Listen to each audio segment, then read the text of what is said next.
शून्य से 40 करोड़, एक लाचार भिखारी से कामयाब उद्यमी बनने की अद्भुत कहानी। चलते हैं स्टोरी की तरफ। हम विकास पांडे, मेरा नमस्कार स्वीकार करें। सफलता उसी कदम चूमती है जिसके पास ऊंचाइयों तक पहुंचने के लिए ऊंची सोच, उद्देश्य के लिए एक पक्का इरादा और इसकी प्राप्ति के लिए कभी ना हार मानने वाला जज्बा हो। इसी जज्बे के साथ आगे बढ़ते हुए 50 साल के रेणुका आराध्य ने सिद्ध कर दिया कि सफलता गरीबी और अभावों की मोहताज नहीं होती। रेणुका कभी पिता के साथ गांव की गलियों में जाया करते थे भीख मांगने, किंतु आज अपनी कड़ी लगन और मेहनत के बदौलत खड़ा कर दिया 40 करोड़ का साम्राज्य। भारत की आईटी राजधानी बेंगलुरु के पास स्थित गोप सांद्रा नामक गांव से ताल्लुक रखने वाले रेणुका की कहानी संघर्ष से भरी पड़ी है। एक बेहद ही गरीब पुजारी के परिवार में जन्मे रेणुका ने जिंदगी के कठिन से कठिन परिस्थितियों का सामना किया। घर की आर्थिक हालात इतनी बुरी थी कि उन्हें अपनी पढ़ाई पूरी करने के लिए दूसरे के घर नौकर का काम करना पड़ता था।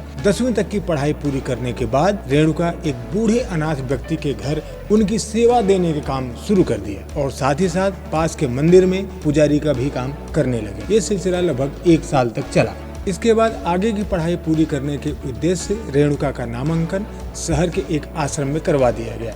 उस आश्रम में सिर्फ 2 बार सुबह और शाम के 8 बजे ही खाना खाने को मिलता था। पूरे दिन भूख की तड़प से रेणुका पढ़ाई भी सही तरीके से नहीं कर पाते थे। नतीजन परीक्षा में वो असफल हो गए और मजबूरन उन्हें वापस घर लौटना पड़ा। घर पर पिता भी चल बसे, अर्थात सारा दारोमदार अब रेणुका के ही सर पे आ गया। रेणुका को काफी ढूंढने के बाद उन्हें पास के ही एक फैक्ट्री में काम मिल गया। 1 साल तक काम करने के बाद वो दूसरी प्लास्टिक और बर्फ बनाने की फैक्ट्री में काम करने लगे। इसके बाद वो बाइक की ट्रेडिंग करने वाली कंपनी में जॉब करने लगे।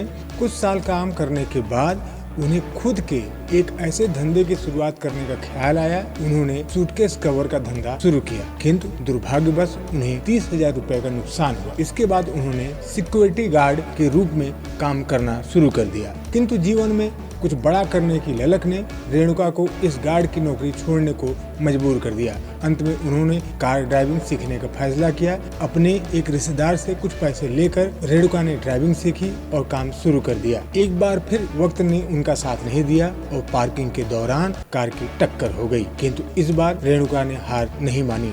दिन रात ड्राइविंग की प्रैक्टिस करते करते वो एक सफल ड्राइवर बन गए।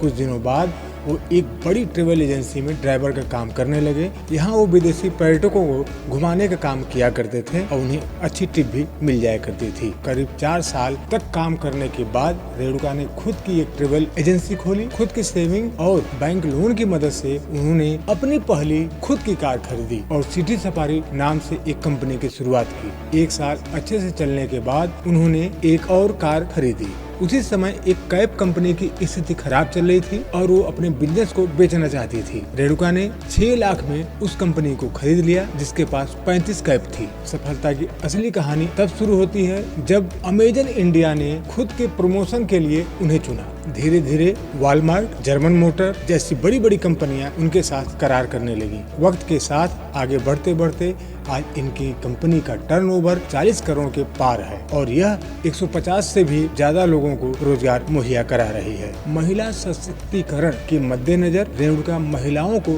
ड्राइवर बनाने हेतु प्रोत्साहित कर रहे हैं और उन्हें खुद की कार खरीदने के लिए 50,000 रुपए तक की आर्थिक मदद भी कर रहे हैं। रेणुका की सफलता की यह कहानी सचमुच अद्वितीय है, जो हमें यह सीख देती है कि कड़ी मेहनत के साथ दिल में कुछ कर गुजरने का जज्बा हो तो मुश्किल से मुश्किल राहें भी आसान हो जाती हैं। अगर आपको हमारी स्टोरी पसंद आई हो तो हमारे चैनल बूस्ट इंडिया को लाइक करें और सब्सक्राइब करें और हमारे फेसबुक पेज बूस्ट इंडिया को फॉलो करें, लाइक करें। धन्यवाद।